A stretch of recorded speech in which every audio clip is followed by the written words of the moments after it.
Hi everyone, welcome back to Trees and Turtles. My name is Imogen and in today's video I'm going to be sharing how to become more confident.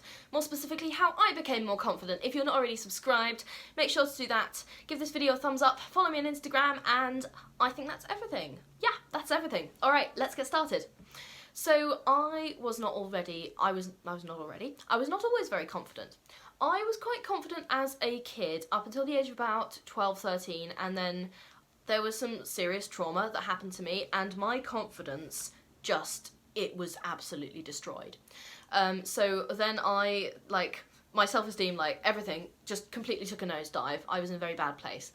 And at that time, it was I didn't realise it, but at that time it was the start of many, many years of suffering with low self-esteem and low confidence. And this might be sort of a weird thing to say, it might seem like a weird thing to say coming from someone who is like a YouTuber and who I am often told I come across as very confident and very enthusiastic, and I have no problems going up to a random stranger and asking them for the time or in one of my vlogs, I literally found a random stranger in London to interview. So the point is, I now have plenty of confidence at the age of 22, and how did I get there?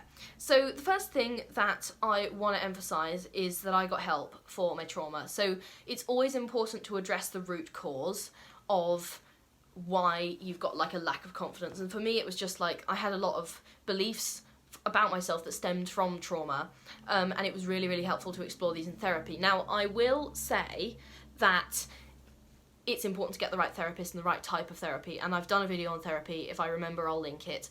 But once you get the right therapist and the right type of therapy and you really commit and you put your, you get out when you put in, basically. You put everything into it, you really engage with the process. Therapy did wonders for me, genuinely did. But I've had good therapy and I've had bad therapy. I've been to multiple therapists. I've had a favourite. But anyway, the point is, get help for the initial causes of your lack of confidence and low self-esteem. And it might not be trauma. It might be just, some limiting beliefs that you hold about yourself, and discussing those in therapy might be beneficial for you. You don't have to have trauma to go to therapy. Therapy can be about recognising less than desirable patterns in yourself and working to change them. So you don't have to be mentally ill to go to therapy. I think therapy is a wonderful self-improvement thing that anyone can do. Also, recognise your strengths and weaknesses. So sometimes self-reflection can help. You can just think about this, you can write it down. I love to journal. But think about areas in which you're confident and areas in which you're not confident. So for me, an example of an area in which I was super confident was academics. I was always a nerd and I was good at stuff. Also, I had anxiety and that made me worry I was not good enough, but that's a different story. But an area that I was not confident in was dating, and when I went to university I made an effort to go on dates and become more socially confident in that way, and also to make friends and so forth. So knowing your areas of strengths and weaknesses can help you know where to target your efforts.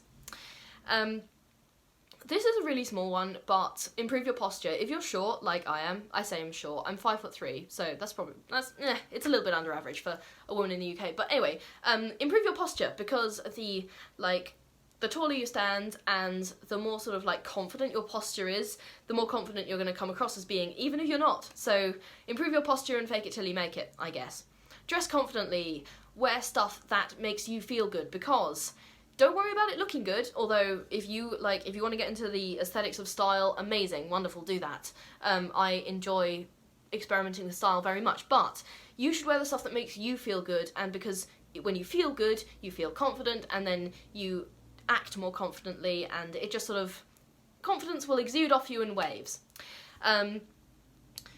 Also, another thing you can do is to practice. So practice things that scare you. So talking to strangers or going to social events on your own. I guess those two things are linked, but I couldn't think of any other examples. Anything that scares you, and let me know in the comments actually, because I'm interested to see what other people's social anxiety stems from.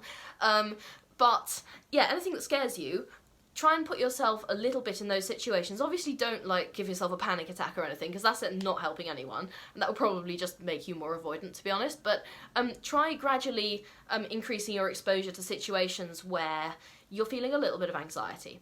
Because gradually, over time, as you deal with like scary situations and difficult situations, scary and difficult obviously increasing as you go, then you will see your own abilities, and you will become more confident in your own abilities. And sometimes, honestly, the stuff I've been through, like both self-inflicted and very much not self-inflicted, has sort of strengthened my ability to feel confident in myself, because I was like, wow, I got through that, I can get through anything.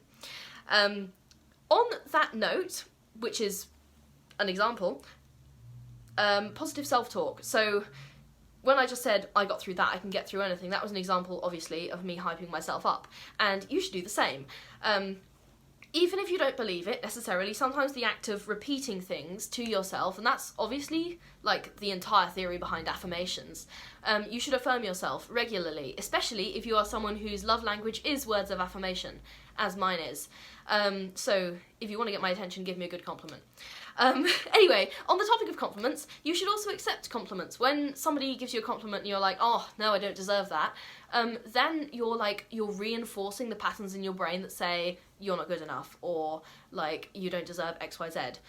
But when you learn to say, oh, thank you, that actually subconsciously says to your brain, oh, you are good enough. This person recognised that you're good. This person recognised that you're valid, and they're affirming that. Not that you need them to, because hopefully you'll already be affirming yourself, but it's a nice extra, and learning to accept compliments can really sort of boost your self-esteem.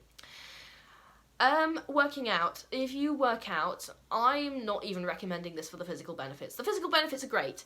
I'm recommending this for the mental benefits. I have been like sporadically consistent with working out, but something I really noticed when I did was that my mental, toughness really increased, because it takes discipline to work out, and it takes discipline to, do a certain number of reps, or hold a position for a certain amount of time, or to work out every day, and that physical discipline brings you mental discipline, and I'm sure you've heard this before, but I found it really, really increased my confidence, because I was like, yes, not only did I feel physically stronger, I felt mentally stronger, and that in turn, contributed to confidence.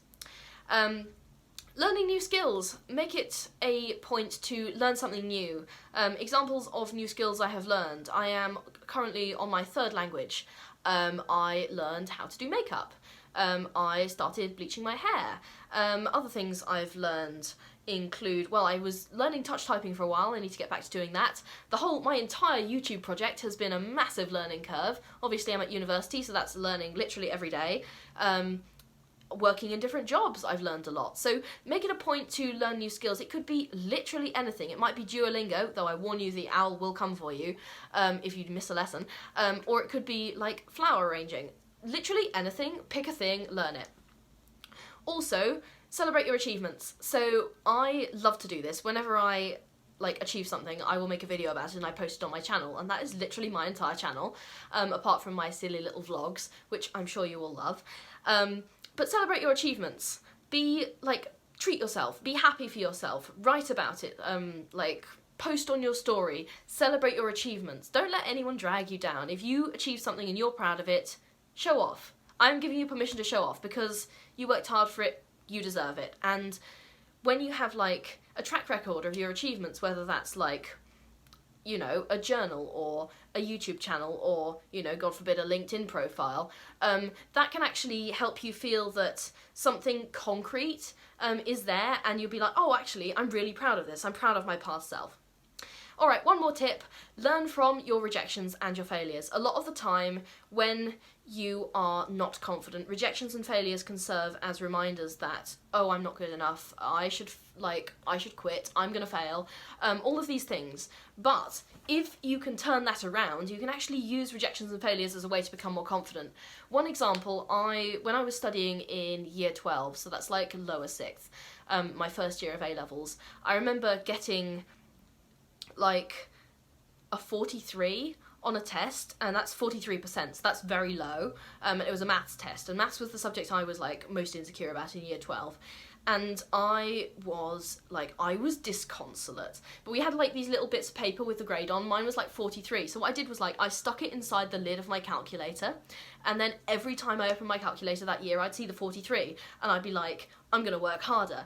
And in the end, I did. And at the end of year 13, I was actually top of my year, and I got over 96% in my final A2 exams. So turn your failures and like rejections into learning points and use them to fuel like greater success. And yeah, don't see it as a rejection of yourself or your self-worth. See it as an opportunity to grow and to fuel your future success.